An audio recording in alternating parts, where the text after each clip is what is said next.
It is evident that I have been knee-deep in the depths of the games of illusion. My question now is, can illusion be defeated? I am not sure if illusion is the correct word for these experiences. I find myself freely expressing in all forms of clarity flowing through, but quietly biased towards one over the other at times. I don't know where to start or how to begin, but I know that there is something here for me to explore, something here for me to find for myself. I can tell you what I know of myself and who I know myself to be. I am the Absolute. I am of the Absolute. I am the eternal consciousness. I feel streams of power and victory ever flowing through me.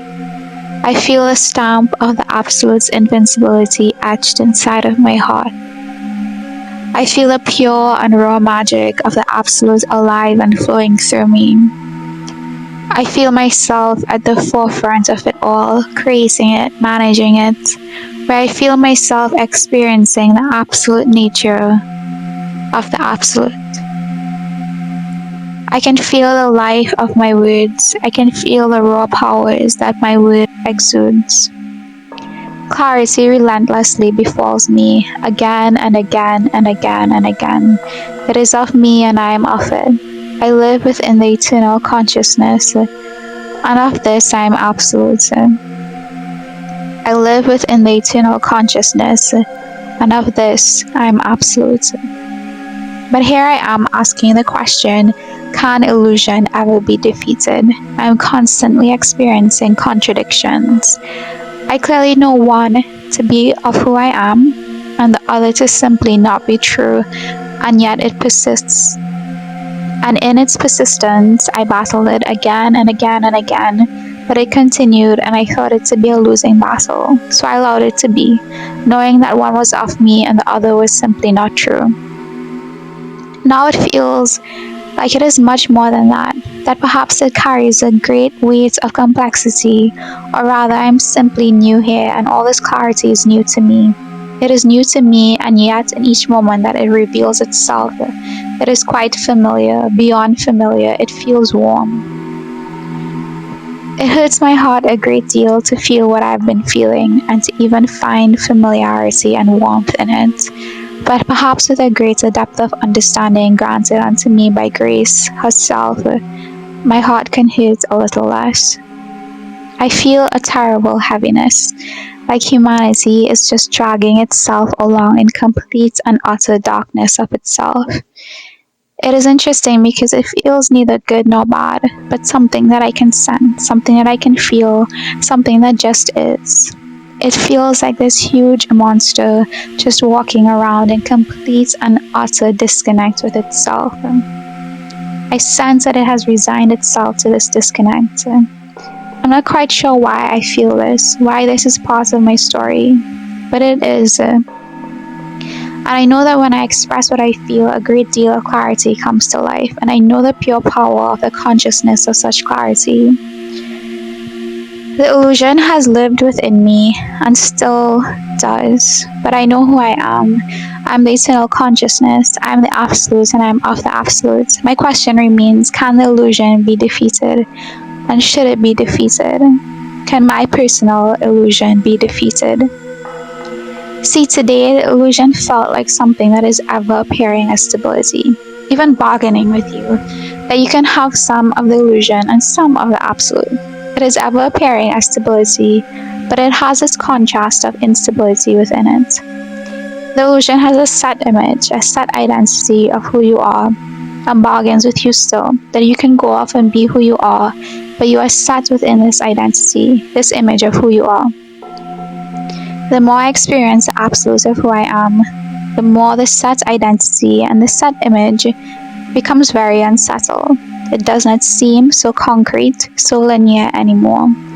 And even still it bargains with me, not to let go of it, till I have gained full stability within my true self, within my Absolute self. This baffles me, at the hold this illusion has when the self is innately stable, when the self is eternally of the absolute, when the self is eternally tied to the absolute, when the heartbeat of the absolute beats within the self, when the heartbeat of the self is of the greater heartbeat of the absolute.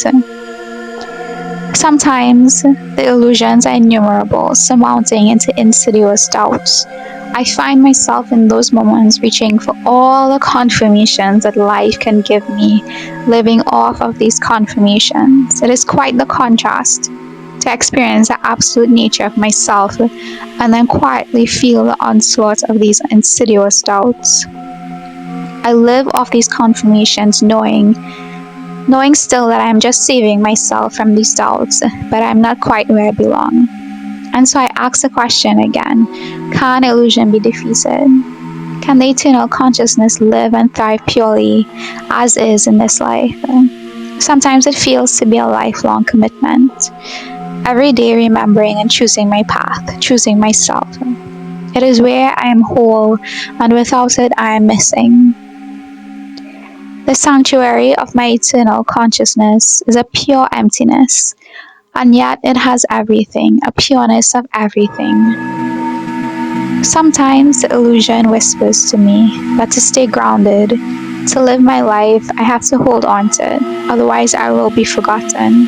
The illusion dislikes being written about, but doesn't make its dislike known too much. But then one begins to question why such a resistance in the first place. It gives quiet reason. Don't write about me.